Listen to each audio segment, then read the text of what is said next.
Hello, I'm Rachel from Echidna Sewing, and today we're looking at patchwork and patchwork piecing. This is a general term that describes the sewing together of geometric shapes or fabric pieces to create a larger design.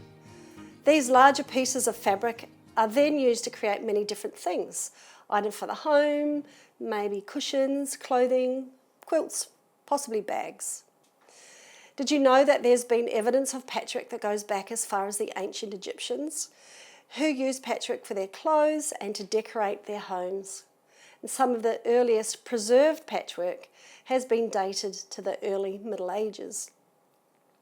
The patchwork that we are most familiar with is derived from the United States, where during tough times, worn clothing was recycled to make warm quilts. With the invention of rotary cutters and self-healing mats, patchwork has enjoyed a resurgence in popularity and is now a legitimate artistic medium. Today, we're going to work with the tools that have been created to make our stitching life easier. But before we sew, I want to show you some of the ways you can use your patchwork. And the most common is patchwork blocks. So I've got a variety here of stitch blocks and they all have different names. I won't go through them, there's so many. So here's patchwork blocks. There's all over designs. So this quilt here is diamonds and this one is 2-inch squares, and that's an all over design because it's the same shape all over the quilt. The last one that I'm going to show you is strip piecing. And so I have a small piece of strips of fabric that has been stitched together. All of these types of patchwork has been used to create some of these quilts that you can see on the table. There's this one. There's this one. We have some more up here on the wall. So have a look around. Enjoy the view, and I'm going to clear the table and show you how to start stitching your patchwork pieces. There's so many options available for your patchwork piecing and creations. It's really inspiring. We are not crazy at all to cut up small pieces of fabric and then stitch it back together. It's just part of our process. So when you're beginning your patchwork journey, you may hear lots of different terms or descriptions for fabric. So I'm just going to run through some of those for you. So there's backing fabric. So that's what this is. And backing fabric is used on the back of a quilt like this to fully enclose the back. And you'd normally use that in larger pieces. For this quilt here, you can actually see the backing is a pieced patchwork as well. So the front is wedges and the back is pieced, so that's pretty cool. Your next options are definitely patchwork terms, and they are called something like a fat quarter. So a fat quarter is half a metre, and this is what it looks like. It's quite a square, and they come in two different sizes, so you can get an American fat quarter and an Australian fat quarter, and they are different in their dimensions. The next piece that you can get is a fat eighth, or it may be a pattern that you've got that says you need a fat eighth, and that is half a fat quarter, and that's what that looks like. And then, you guessed it, there's a fat 16th, which is half a fat eighth, and that's what this looks like. So there's all different names for this type of fabric that we use in patchwork. Don't be daunted by it, it's quite easy. The next names are quite modern, and they come from what we would call pre-cuts, and that is pre-cut fabric, usually in a complete fabric story, and you get charm squares, and these are 5 by 5-inch squares, usually cut with a pinking finish. There's jelly rolls, and again, this is a whole fabric story that has been cut with a pinking edged finish, and they are 2.5 inches wide. And the last term I'm going to introduce to you is a layer cake, and this is a 10 by 10 inch square. You can see there's layers of fabric here, all from the same story in different colours. So the next step is to show you how to get accurately pieced patchwork seams using a 1/4 inch foot, and today I've pre-cut my fabric, so we'll just get straight into stitching. Let's talk about patchwork piecing. This is the next step after you've cut all your fabric. So I have some strips here that I need to piece together to make an Irish chain block, and the importance of patchwork piecing can't be understated. So cutting accurately, piecing accurately is so important, and this is so that the block goes together well and it sits completely flat, and you don't have to fudge the fabric or the block to make it work. Now you're thinking fudge like the Russian stuff, you know, the delicious one that you eat and you think, oh, this is so yummy, it's cooked out of brown sugar, and that's not what the fudge I'm referring to. Fudge is actually a legitimate patchwork term where someone tries to squeeze their block into an area by either pulling it or squashing it in to make it fit. We don't really want to make that happen, so cutting and piecing accuracy is so important. To do that, we have a few tools that make life easier. So I have a 1/4 inch foot with a guide, and there's an option to have a 1/4 inch foot without a guide. So the feet that you use when doing your patchwork piecing is really important. I will show you a tip using your regular J foot or a regular foot to piece if you don't have the optional foot, and that means you can mark your machine with some washi tape using the washi tape as your 1/4 inch guide on the bed of your machine, but I'll show you that shortly. The other thing that I do is, you can see here I have some white fabric, and I use that to test my 1/4 inch seam prior to working on the masterpiece. And the reason I do that is because fabric does work differently, and also thread can have an impact on how you're piecing. Shortly, I'll show you how to stitch a 1/4 inch seam and adjusting the seam width by using the needle position to move the needle over, a tiny increment. You may have heard the terms of a 1/4 inch seam and a scant 1/4 inch seam. A 1/4 inch seam is the regular seam width used with all patchwork piecing, and a scant 1/4 inch seam is a measure that is slightly less than the exact standard 1/4 inch seam. So a scant 1/4 inch seam should make your block as close to the pattern size as possible by making allowances for thread, push and pull of the fabric, and ironing. In other words, the scant seam should be far more accurate. The difference between these two seams can be approximately 1 millimetre. As I mentioned earlier, accuracy with your patchwork seams is essential. If the seam is too wide or too narrow, the finished size won't measure the same as your pattern, and different size seams will pose a problem when you're trying to square up your blocks or quilt.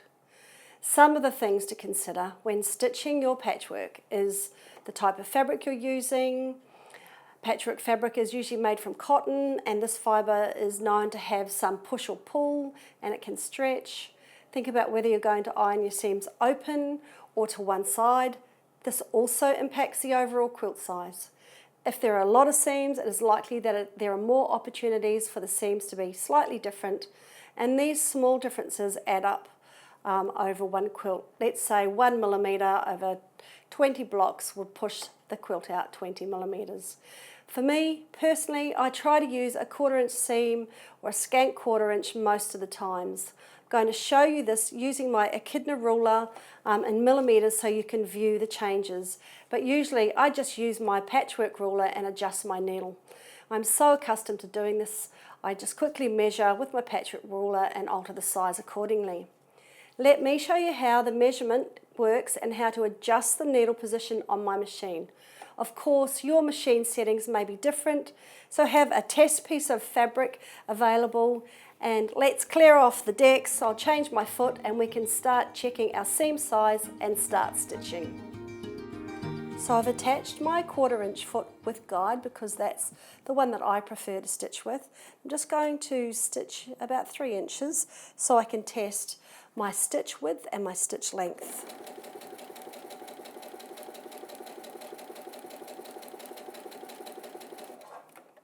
The first thing we're going to look at is the stitch length. So common stitch length for piecing would be about 1.8 with patchwork, but when you're beginning you might want to start with 2. This machine, as you can see on here, is set at 2.5 and it's too long, so I'm going to adjust that down to 2. The other thing, if I get my ruler here and measure, so my 1/4 inch mark is here, and in actual fact that seam is slightly too big. It's over 6 millimeters, so it's wider than a 1/4 inch seam. So I'm going to adjust my needle position twice and then stitch again to show you the difference in that micro adjustment for this patchwork piecing. So this is my 1/4 inch foot. So with the adjustments I've made, hopefully you can see the difference in stitch length and also the seam width for my patchwork.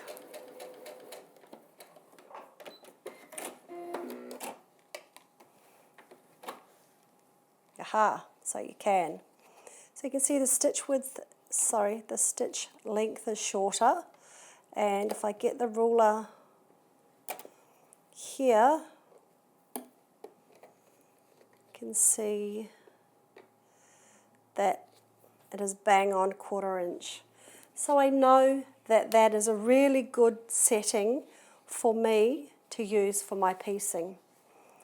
If you don't have this foot, then you can use your regular foot, and that would be simply by, once again, adjusting your needle position over. So I'm just going to maybe stay with that position that we have, using the edge of the foot as a guide, and just stitch down the second part.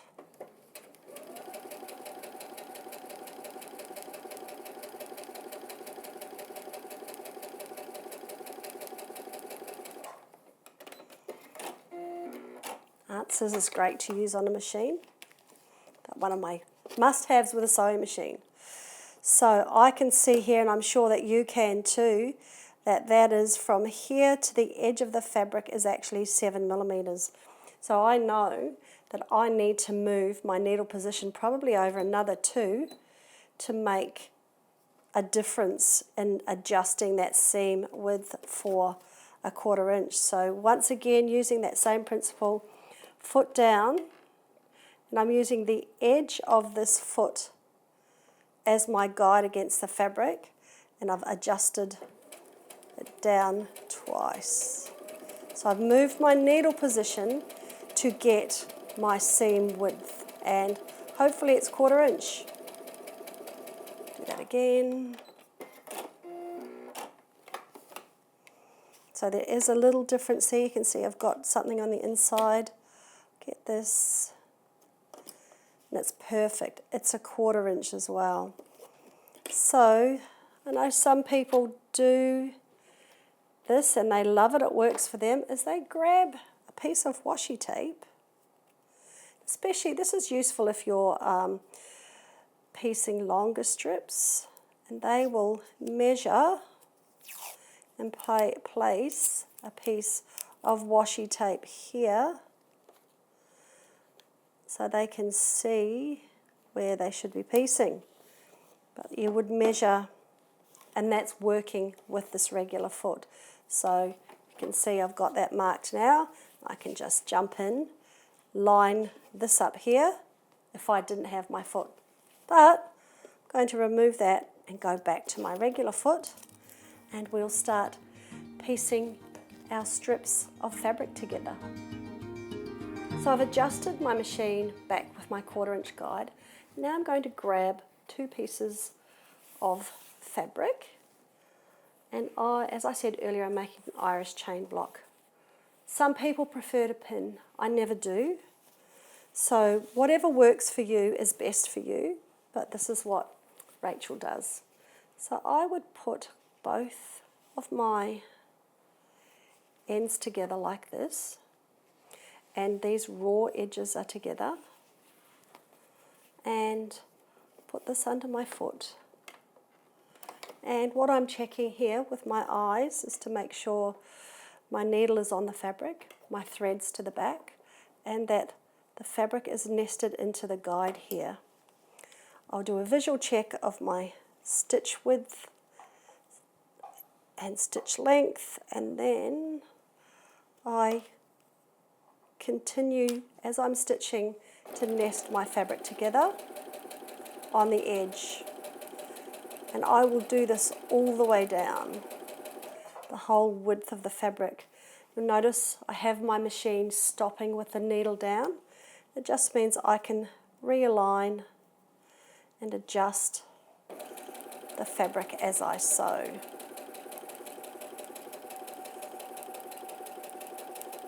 This might surprise you, but I do stand to piece.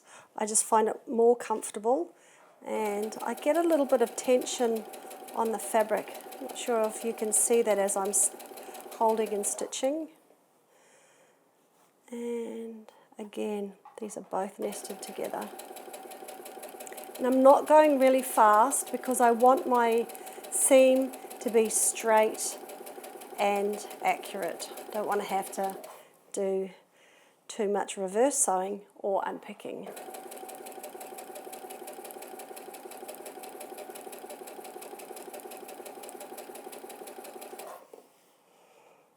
And I'll continue stitching like this all the way to the end.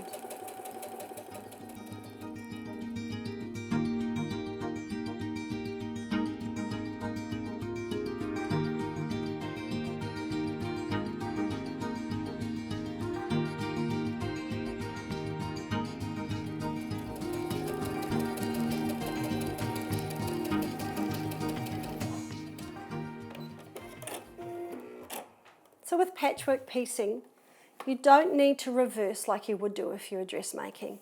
And that is because all the seams are interlocked and they all get stitched and quilted together. So you would just finish off, cut, and then check out your strip. If you want to, you can look at your seam and see that it's accurate, and I'm really happy. It's fantastic. The next thing we do is we have to press. Pressing really matters with patchwork piecing, and that is because it can make or break a block or a pattern or a quilt. So there are some things that happen usually, and I'm not going to do it with this block, but usually you press to the dark side. Now that is not a Star Wars term, actually it is, but it's one that we've borrowed because I have a light and a dark side for my strips here. But normally we would press it this way because it's less likely that you'd see it on this side. However, the block that I'm making, the Irish chain block that I'm making, has lots of pieces. So on this occasion, I'm going to press my seam open, and that will actually help to keep it flat. I don't wait for the whole set of strips to be completed. I iron as I go, and that's why I have the wall pressing mat and everything beside me. So iron all the way to the bottom. I'm not going to keep doing this on film, but you should do that. So then my piecing calls for me, so I've opened it up, and I'll put it this way, and I'll just gently press it on top. So I'm not doing any vigorous ironing, but just to show you here, and just to set that seam. My next step is to add my next row, and to do that, it's really hard with batiks to see which is the right and wrong side, but whichever side you're happy with is the way it will work. So I'm just going to go here and start with my next strip once again, I always start at the same end and piece that together. So this time my fabric is two different pieces. It's not a solid and a batik. This time it is two batiks. So it may change the type of seam that I have. So what I'm going to do is just stitch down a bit and check my seam width before I get too far in case it's altered it. And it's 1/4 inch, so it's perfect. So I can just keep stitching this whole row.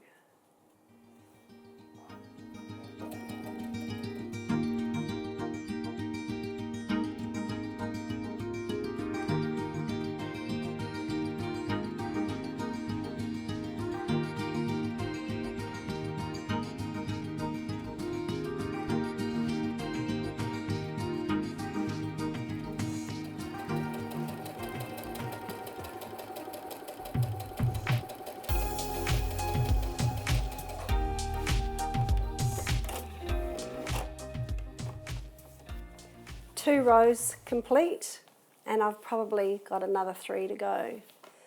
So I'm not going to keep filming and showing you that, but what I want to show you is that I have used a grey thread.